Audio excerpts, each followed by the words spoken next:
Santapan Harian Minggu 25 Desember 2022.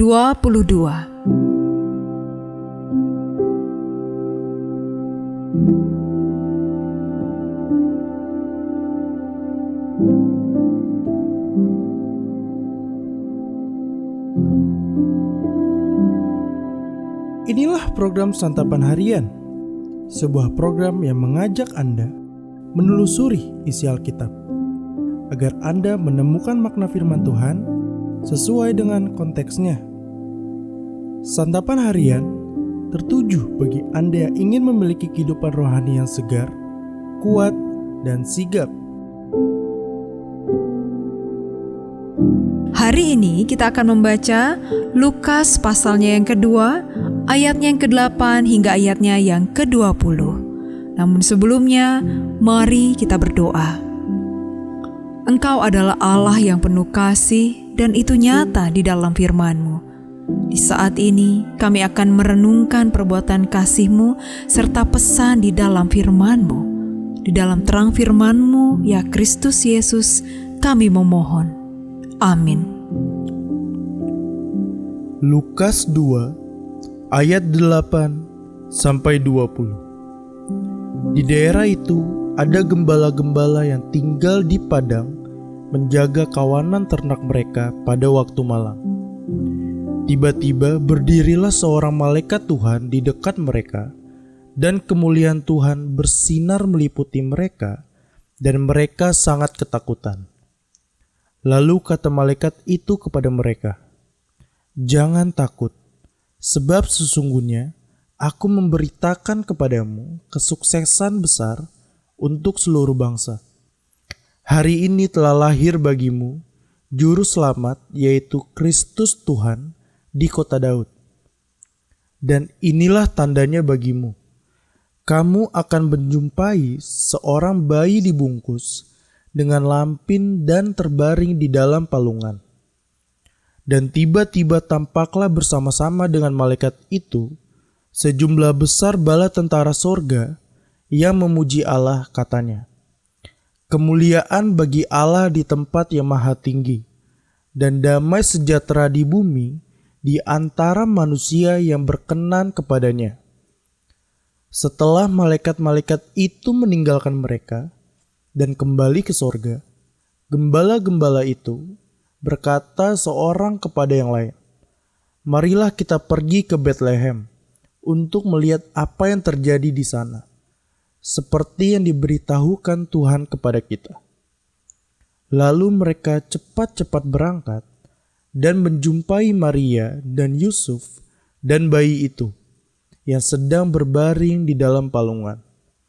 Dan ketika mereka melihatnya, mereka memberitahukan apa yang telah dikatakan kepada mereka tentang anak itu.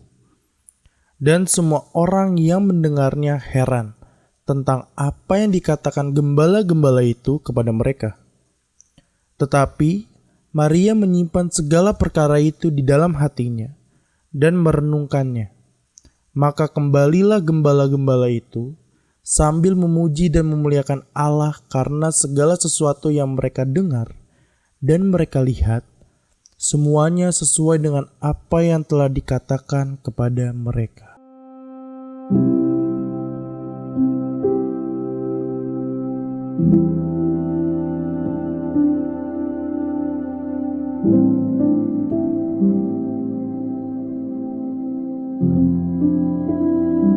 Sahabat Santapan Harian, mengubah suatu sifat buruk yang sudah menjadi kebiasaan selama berpuluh-puluh tahun bukanlah perkara mudah. Walau demikian, pertemuan dengan Tuhan bisa menjadi titik awal perubahan yang dahsyat. Peristiwa malaikat datang kepada para gembala sangatlah luar biasa. Pasalnya, gembala adalah orang biasa, bahkan miskin. Ada anggapan umum dalam masyarakat Israel bahwa para gembala adalah golongan orang yang tak peduli kepada Tuhan, dan juga sebaliknya, bahwa Tuhan tidak mempedulikan golongan mereka. Ironisnya, malaikat Tuhan justru datang kepada para gembala dan memberitakan kepada mereka kabar kelahiran Sang Juru Selamat. Bukan hanya itu, para gembala menyaksikan bala tentara surga memuji-muji Allah. Peristiwa-peristiwa besar itu seperti mimpi di siang bolong yang sulit dipercaya. Karena itu, para gembala pergi ke Bethlehem untuk mengecek kebenaran penglihatan tersebut. Hasilnya, apa yang mereka lihat persis seperti apa yang dikatakan oleh malaikat Tuhan. Peristiwa tersebut membuat para gembala begitu bersuka cita. Mereka kemudian menceritakannya kepada banyak orang. Mereka juga kembali dengan memuji dan memuliakan Allah. Ada 4 hal atau peristiwa penting terkait dengan para gembala, yaitu orang biasa yang tidak peduli Tuhan. Malaikat datang, bukti kebenaran, dan respon perubahan. Rangkaian 4 hal itu juga menjadi pola yang dialami oleh anak-anak Tuhan. Setiap kita adalah orang berdosa yang pada awalnya tidak mengenal Tuhan, bahkan dapat dikatakan tidak peduli kepada Tuhan. Kemudian kita mengalami perjumpaan dengan Tuhan, melihat dan mengalami bukti-bukti kebaikan Tuhan. Setelah semua itu, seharusnya kita merespon dengan kehidupan yang senantiasa memuji dan memuliakan Tuhan. Peristiwa Natal yang dialami oleh para gembala seharusnya membuat kita belajar bahwa Allah hadir untuk siapa saja, bahkan termasuk orang-orang yang sepertinya jauh dari kehidupan keagamaan dan tampak tak peduli kepada Tuhan. Mari kita berdoa. Tuhan Yesus, terima kasih karena Engkau memberikan diri-Mu melalui hidup-Mu di dunia. Engkau hadir bagi kami semua, bahkan mengasihi kami yang jauh dan terbuang. Mampukanlah kami untuk seperti-Mu, untuk hadir dan mengasihi siapa saja, terlebih mereka yang terluka dan tersisih.